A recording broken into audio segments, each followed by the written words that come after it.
encontramos en la palabra de Dios, contenida en 5 pasos hacia la salud mental.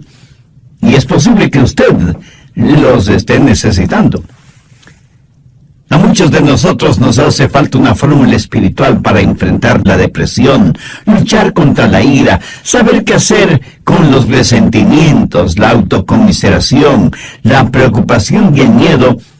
Y los versículos que hoy voy a compartir con usted no son el producto de algún retórico profesor detrás de un escritorio que ha leído sobre el asunto y eso lo transmite a los demás. Estas son las palabras que el apóstol Pablo las escribió estando en una cárcel romana, pero al leerlas da la impresión de que estuviera en un hotel de 5 estrellas. Uno hasta esperaría que él se despidiera diciendo, desearía que estén aquí. Estoy seguro que usted estará pensando, bueno, ¿y eso qué tiene que ver conmigo? Amigo, escúcheme. Hay más de una clase de prisión. Barras metálicas pueden hacer una prisión, pero hay otras cosas que forman prisiones y muchos de ustedes están viviendo en mazmorras de desesperación. Otros están encerrados tras murallas de resistencia y rebeldía. Hay unos cuantos más encadenados a circunstancias adversas con grilletes de miedo. Así que, ¿lo ve? Hay más de una clase de prisión. Y lo que Pablo dice aquí es tan increíblemente relevante que no podemos pasarlo por alto. Él sabía que no podía salir de esa cárcel romana y decidió, por así decirlo, remodelar el lugar, no en lo exterior, sino en lo interior. Por eso en Filipenses 4:11 dice, he aprendido a contentarme cualquiera que sea mi situación. Bien, ¿cuáles son esos 5 principios que encontramos en esta porción de las Escrituras? Creo que será bueno leer los versículos pertinentes y luego los estudiaremos uno por uno. Empecemos a leer en el verso 4. Regocijaos en el Señor siempre. Otra vez digo, regocijaos. Vuestra gentileza sea conocida de todos los hombres. El Señor está cerca. Por nada estéis afanosos, sino sean conocidas vuestras peticiones delante de Dios en toda oración y ruego, con acción de gracias. Y la paz de Dios, que sobrepasa todo entendimiento, guardará vuestros corazones y vuestros pensamientos en Cristo Jesús. Por lo demás, hermanos, todo lo que es verdadero, todo lo honesto, todo lo justo, todo lo puro, todo lo amable, todo lo que es de buen nombre, si hay virtud alguna, si hay algo digno de alabanza, en esto pensad. Lo que aprendisteis y recibisteis y visteis en mí, esto haced. Y el Dios de paz estará con vosotros. Bien, comencemos a estudiar esos 5 pasos. Primer paso, aprenda a regocijarse en la presencia del Señor. Específicamente, veamos los versos 4 y 5. Regocijaos en el Señor siempre. Otra vez digo, regocijaos. Vuestra gentileza sea conocida de todos los hombres. El Señor está cerca. No debemos olvidar el motivo por el cual Pablo estaba preso, por predicar el Evangelio del Señor Jesucristo. Pero en esa cárcel no estaba solo. Sabía que Jesús estaba con él. Por eso dice esas extraordinarias palabras, regocijaos en el Señor siempre, el Señor está cerca. Por favor, note que Pablo no está haciendo referencia a la profetizada segunda venida de Jesucristo a la tierra. Está diciendo que el Señor estaba ahí con él en esa prisión y por eso se regocijaba en el Señor. Y esto es algo extraordinario que todos debemos aprender, sin que importe en dónde estemos, o cuán oscura parezca la noche, o cuán lleno de obstáculos esté el camino, o cuán grande sea el problema. Jesucristo está con nosotros, siempre presente. Jesús mismo dijo, no te desampararé ni te dejaré. Y de lo que es mi experiencia personal, Él nunca ha dejado de cumplir sus promesas. Confiar en el Señor es la única manera de entender esa de otra manera ilógica declaración de Pablo, regocijaos en el Señor siempre. Ahora quiero que entienda lo siguiente en forma muy clara. Usted no se regocija en las circunstancias. ¿Cómo puede regocijarse si está en la cárcel? Y su compañero de celda es un hombre totalmente depravado, y el calabozo es frío, húmedo, maloliente, infestado con ratas. No, usted no puede regocijarse en esas circunstancias. Usted se regocija en la realidad de que nada puede separarle del amor de Dios que es en Cristo Jesús. El apóstol Pablo, cuando escribió a los creyentes en Roma, les dijo: ¿quién nos separará del amor de Cristo? ¿Tribulación, o angustia, o persecución, o hambre, o desnudez, o peligro, o espada? Como está escrito: por causa de ti somos muertos todo el tiempo. Somos contados como ovejas de matadero. Antes, en todas estas cosas, somos más que vencedores por medio de aquel que nos amó. Por lo cual estoy seguro que ni la muerte, ni la vida, ni ángeles, ni principados, ni potestades, ni lo presente, ni lo porvenir, ni lo alto, ni lo profundo, ni ninguna otra cosa creada nos podrá separar del amor de Dios que es en Cristo Jesús, Señor nuestro. Nuestro gozo en el Señor debe ser continuo, no esporádico. Por eso Pablo dice: regocijaos en el Señor siempre. Y eso literalmente significa todo el tiempo, cada día, cada semana, cada mes, cada año, cada segundo. Y no debido a las circunstancias, sino a pesar de las circunstancias. No olvide que Pablo escribió estas palabras estando en una prisión. El gozo en el Señor debe ser como un termostato, no como un termómetro. El termómetro registra las condiciones. El termostato regula o controla las condiciones. Se dice que la felicidad está relacionada con el termómetro. Si usted está relativamente bien, se siente feliz. Pero cuando la temperatura sube, se siente infeliz. Su concepto de felicidad es como una montaña rusa, unas veces arriba y otras veces abajo. ¿Por qué? Porque su felicidad depende de las circunstancias. En cambio, el verdadero gozo en el Señor es constante, porque Jesucristo no cambia. ¿Sabe lo que debemos aprender a hacer? Practicar la presencia del Señor en todos los niveles de nuestra vida, en el hogar, en los negocios, en la iglesia, en los deportes, en nuestra vida política y social, y en fin, en todas partes. Y cuando digo practicar la presencia del Señor, quiero decir el entender, el saber que Él está ahí a pesar de todo y sobre todo. Dios no quiere ser como un termómetro en esta vida, Él quiere ser como un termostato. Por favor, busque el libro de Habacuc. Está casi al final del Antiguo Testamento, antes de Sofonías, Ageo, Zacarías y Malaquías, que son los últimos 4 libros del Antiguo Testamento. Habacuc, capítulo 3, los versos 17 y 18. Aunque la higuera no florezca, ni en las vides haya frutos, aunque falte el producto del olivo, y los labrados no den mantenimiento, y las ovejas sean quitadas de la majada, y no haya vacas en los corrales, con todo, yo me alegraré en Jehová, y me gozaré en el Dios de mi salvación. Si usted no tiene gozo permanente en su corazón, es porque Jesús no es real para usted. No importa que usted esté muy enfermo físicamente o abatido espiritualmente, Jesús siempre está junto a usted. Y si usted no lo siente cercano, no es culpa de Jesús, es culpa únicamente suya. Jesucristo, cuando estuvo a pocos días de su muerte en la cruz del Calvario, habló de este gozo. Por favor, busque el Evangelio de Lucas, capítulo 10, verso 21. En aquella misma hora Jesús se regocijó en el Espíritu y dijo: yo te alabo, oh Padre, Señor del cielo y de la tierra, porque escondiste estas cosas de los sabios y entendidos y las has revelado a los niños. Sí, Padre, porque así te agradó. Y un poco antes de ser arrestado, juzgado y sentenciado a morir en la cruz, Jesús dijo: estas cosas os he hablado para que mi gozo esté en vosotros y vuestro gozo sea cumplido. Veamos lo que dice el Salmo 16:11. Me mostrarás la senda de la vida, en tu presencia y plenitud de gozo. Eso es lo que, en síntesis, Pablo está diciendo.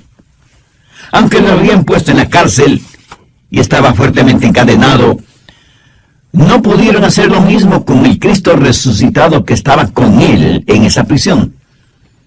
Aunque los carceleros romanos no podían verlo, era una realidad. Sobre todo para Pablo ese momento. Regocijaos en el Señor siempre. Entonces el primer paso es regocijarse en el Señor.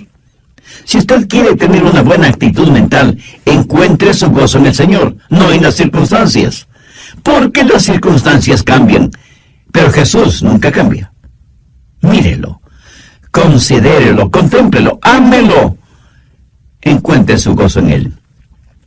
Segundo paso, confíe en el poder del Señor. No solo que debe regocijarse en la presencia del Señor porque Él está junto a usted, sino que debe confiar, debe depender del poder del Señor. En el verso 6, Pablo dice, por nada estéis afanosos, si no sean conocidas vuestras peticiones delante de Dios en toda oración y ruego con acción de gracias. Ahora, ¿qué quiere decir el apóstol? Que si usted tiene un problema, debe contárselo a Dios. Y ya sé que algunos de ustedes inmediatamente me estarán diciendo, pero pastor, si es verdad que Dios lo sabe todo, ¿por qué debo contarle mi problema? Mi amigo, usted le cuenta sus problemas a Dios para beneficio suyo, no de Dios. Cuando usted le cuenta su problema, está demostrando que depende del poder de Dios para solucionarlo, y no de su propia sabiduría o fortaleza. Además, note que Pablo dice que debemos hacer conocer nuestros problemas a Dios en oración y ruego con acción de gracias. O sea, usted no está simplemente informando a Dios sobre sus problemas, sino que los presenta como parte de su oración y ruego, agradeciendo a Dios que le está escuchando. No viva extremadamente preocupado por nada. Una de las emociones más devastadoras que puede atacarle es la preocupación. Ya lo he mencionado en otros mensajes, pero creo que bien vale la pena repetirlo este momento.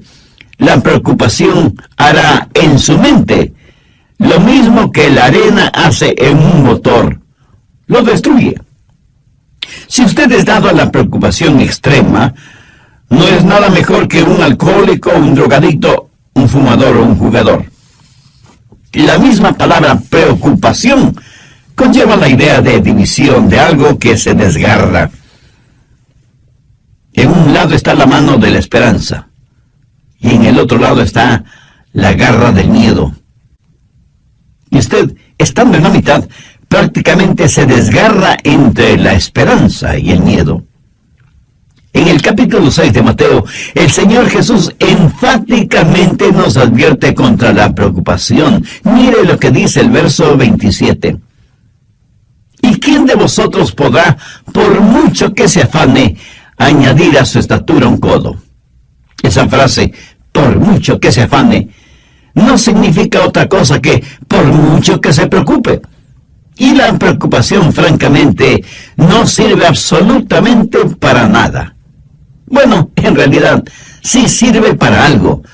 Sirve para preocuparnos. Pablo dice que no debemos estar afanosos, o sea, ansiosos, preocupados en demasía por cosas que son futuras, distantes, y sobre las cuales no sabemos realmente nada. Preocuparnos no nos hace ningún bien.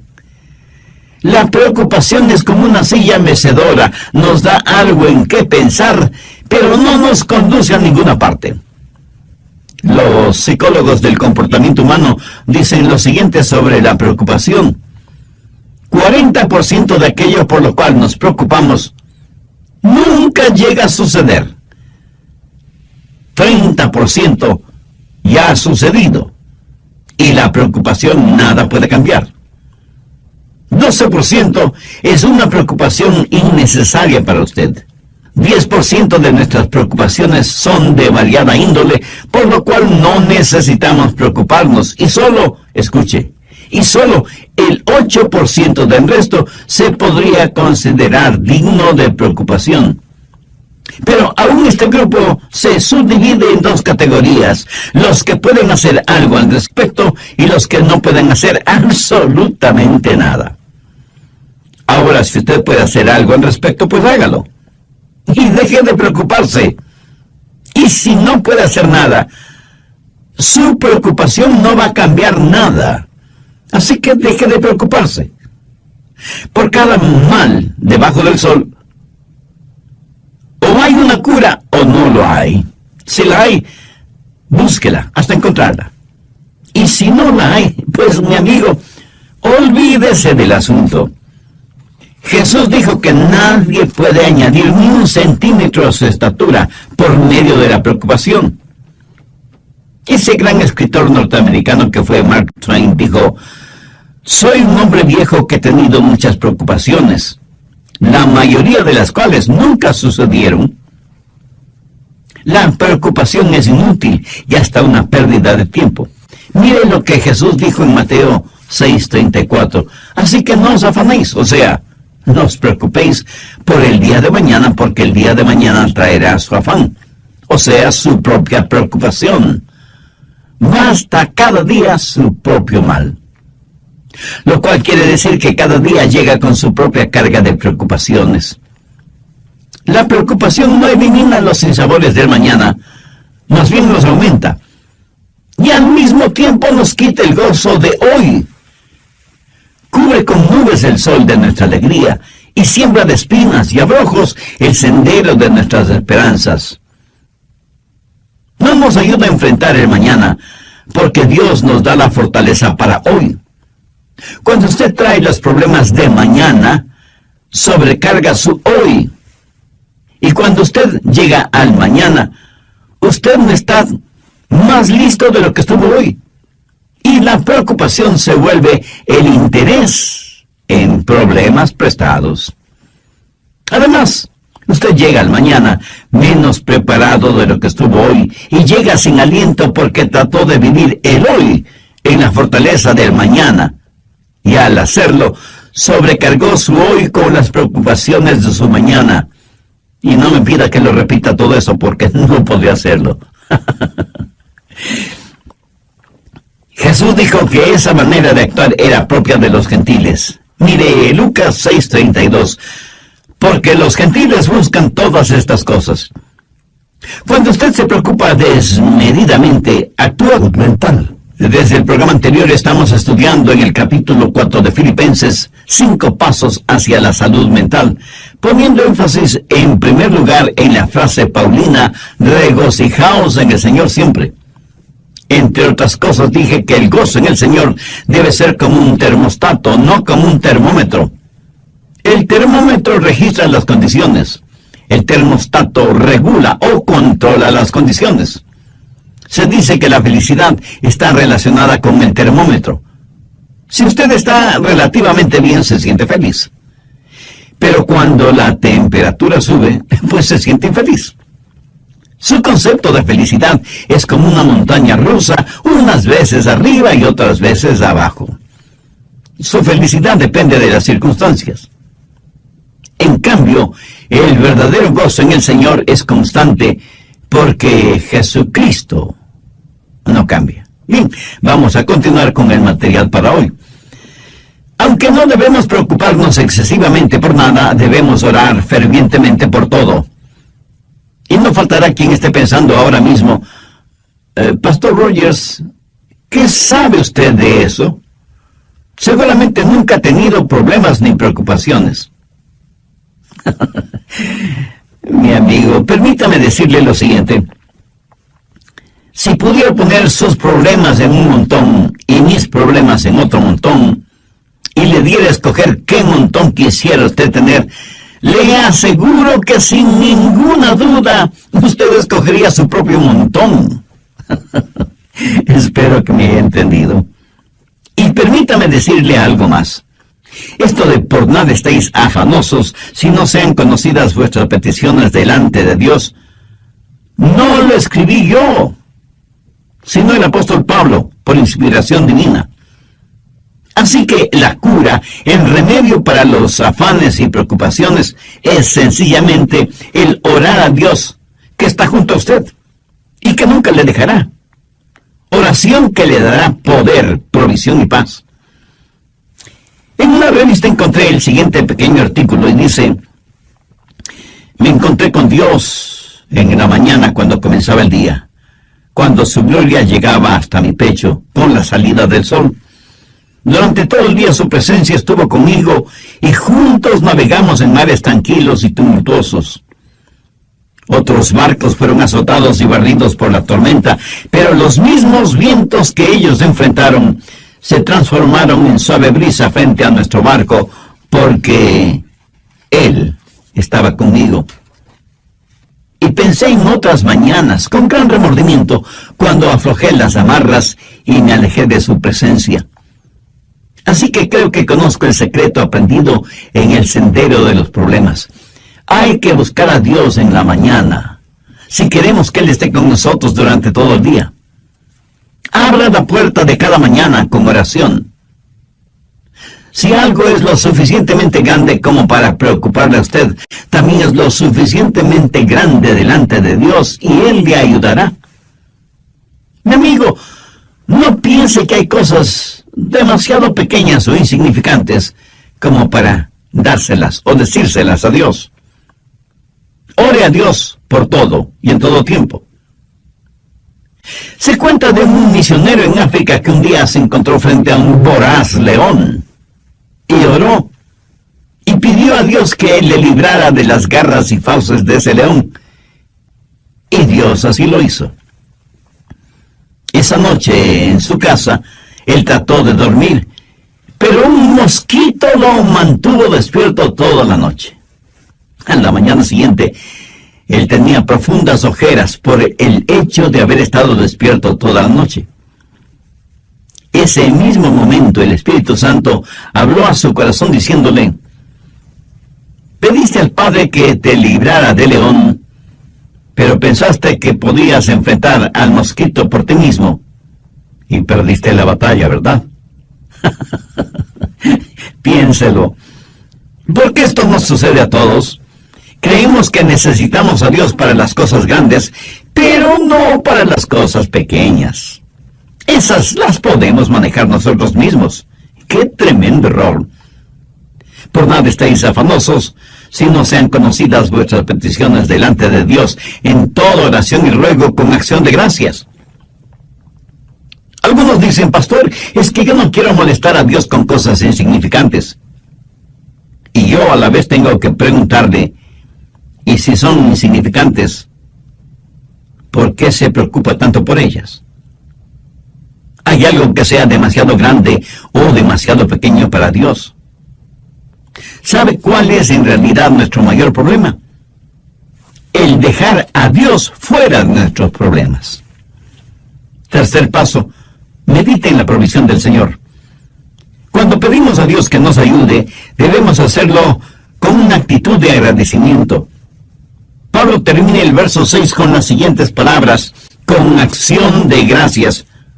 Ahora, si usted le pide más a Dios, pero no le agradece por lo que ya le ha dado, yo no creo que sus oraciones serán contestadas como usted quisiera que le contestaran.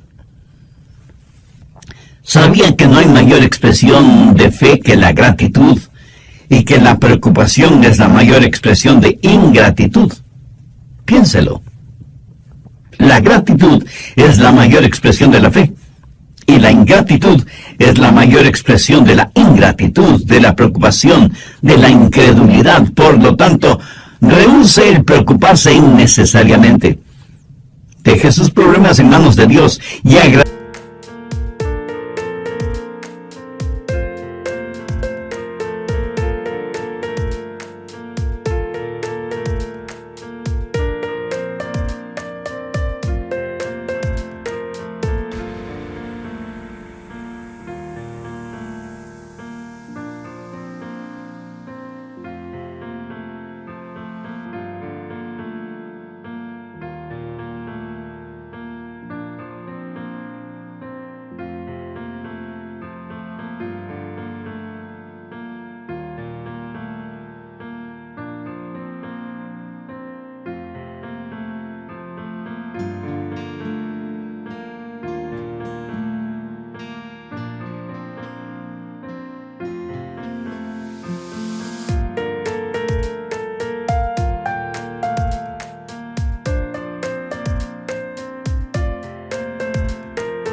descanse en la paz del Señor. Veamos Filipenses 4:7. Y la paz de Dios, que sobrepasa todo entendimiento, guardará vuestros corazones y vuestros pensamientos en Cristo Jesús. La paz de Dios está ahí para guardarle y para protegerle. Cuando Pablo estuvo en la cárcel, lo más probable es que estuvo custodiado por soldados romanos día y noche. Después de todo, Pablo era un prisionero importante. Y el apóstol, mirando a esos soldados romanos, se dijo: yo tengo algo mejor que me protege. Tengo la paz de Dios. Él tenía el gozo mismo de Dios, protegiéndole, guardándole, aún dentro de esa lóbrega celda. Él sentía la presencia de Cristo en él, en esa prisión. ¿Qué clase de paz es la que tuvo Pablo? La paz de Dios. Y esta no es una paz provista por las circunstancias. Las circunstancias que ese momento rodeaban a Pablo podían ser cualquier cosa menos portadoras de paz. La paz de Dios no es la eliminación de los problemas en la vida, sino el aumento del poder para entender esos problemas. Usted no mantiene esa clase de paz. Esa paz lo mantiene usted.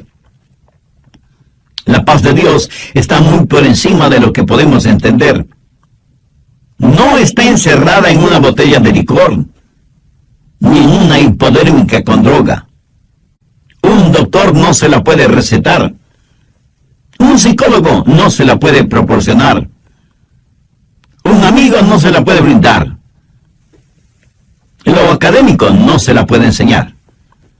La religión no se la puede otorgar.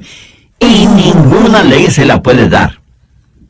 Usted la obtiene directamente de Dios. El Señor Jesús dijo: la paz os dejo, mi paz os doy. Yo no os la doy como el mundo la da. No se turbe vuestro corazón ni tenga miedo. Mi amigo, esa es nuestra herencia. La paz que el mundo no puede dar es la paz que el mundo no nos puede quitar. Encuentre su paz en Jesús. En Isaías 26:3 leemos: tú guardarás en completa paz aquel cuyo pensamiento en ti persevera, porque en ti ha confiado. Quinto paso: reflexione en los propósitos de Dios. No sería nada raro que usted esté pensando: ¿y cuál es el propósito de Dios para mí? Bueno, la respuesta está en Filipenses 4:8. Por lo demás, hermanos, todo lo que es verdadero, todo lo honesto, todo lo justo, todo lo puro, todo lo amable, todo lo que es de buen nombre, si hay virtud alguna, si algo digno de alabanza, en esto pensad. Usted puede escoger sus pensamientos como escoge a sus amigos, o sea, podemos y debemos ser selectivos tanto en lo que permitimos entrar en nuestra mente y en los amigos que tenemos. Si usted quiere poner en su mente basura intelectual o religiosa o moral, pues está en la libertad de hacerlo. Pero el otro lado de esa moneda es que si usted quiere poner en su mente pensamientos honestos, justos, puros, agradables y positivos, está también en la libertad de hacerlo. ¿Cómo puede pensar en todo lo que Pablo dice en el verso 8? ¿Cómo puede dejar de pensar en las cosas incorrectas? Pues pensando en las cosas correctas. Sencillo, ¿no le parece? Ya lo he dicho varias veces que Dios nos ha hecho en tal forma que es imposible que tengamos dos pensamientos diferentes al mismo tiempo en nuestra mente. Así que, si está pensando lo que debe estar pensando, no tendrá tiempo para estar pensando en lo que no debe estar pensando. Mi amigo, ese es el mejor remedio para los malos pensamientos. Si usted está pensando en las cosas correctas, le aseguro que le será imposible pensar en las cosas incorrectas al mismo tiempo. Ahora, Pablo no está hablando acerca de hechos, sino acerca de la verdad, de la honestidad, de las cosas que son puras, que no son torcidas. No se solace mirando pornografía y toda clase de cosas impuras, lujuriosas, sexuales. Dios es un Dios que nos ha creado con la capacidad para apreciar la pureza, la belleza. Es increíble que la gente puede estar rodeada de cosas hermosas, pero no las ven. Y si las ven, no.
Usted puede estar rodeado de belleza y no verla. Pablo dice, todo lo que es de buen nombre. ¿Sabe usted que se puede acostumbrar a tener un mal nombre, pero asimismo sabe que puede tener un buen nombre? Escúcheme, aunque la epístola a los Filipenses fue escrita en una prisión, no huele a cárcel, huele a cielo. Uno casi siente el deseo de haber estado con Pablo en esa prisión. En el verso 11, él prácticamente dice, hermanos, no sientan pena por mí. ¿Por qué? Porque he aprendido a contentarme cualquiera que sea mi situación. Y nos asegura que si nosotros procedemos de la misma manera, tendremos la paz de Dios en nuestro corazón. Esta experiencia en su vida le dio a Pablo la autoridad para decir lo que dice en el verso 9, lo que aprendisteis y recibisteis y oísteis y visteis en mí, esto haced, y el Dios de paz estará con vosotros. Mi amiga, mi amigo, si usted sigue estos 5 pasos, o sea, los efectiviza, los hace realidad en su vida, usted tendrá la clase de salud mental y la actitud que un genuino creyente debe tener. Pídele a Dios que le ayude a entender que Él siempre está cerca. Pídale que le ayude a regocijarse en el Señor a pesar de las circunstancias. Ponga en las manos de Dios sus problemas y permita que Él le proteja y le cuide, porque Él así quiere hacerlo. Y todos debemos pedir a Dios que